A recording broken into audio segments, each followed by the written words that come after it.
other frame to me is sort of a bigger frame that you can use internal to companies, not just focusing on customers. So how do I go about understanding the people who work in the company? How do I go about understanding the partners I have external to the company?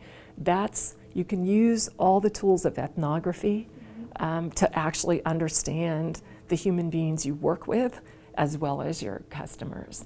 Inside the company, if I've got a problem to solve, whether or not it has to do with customers, I still want to ask why. I still want to get to the underlying patterns of behavior that are driving that problem to exist.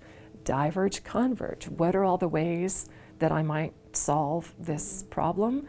And then experiment. So to me, this sort of problem framing and solving cycle is valuable not only in interactions with customers, but as a way to frame and as a way to really run an organization.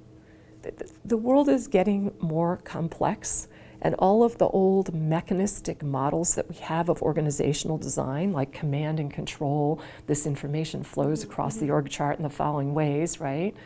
Those are giving way to what some people call complex adaptive systems. You think about metaphors in biology.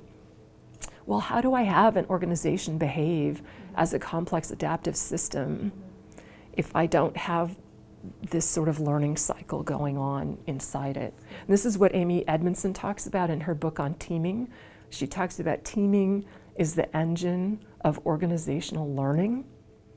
And so that cycle, if you will, of deep understanding, asking why, diverging, converging, and experimentation is really the engine of those teams.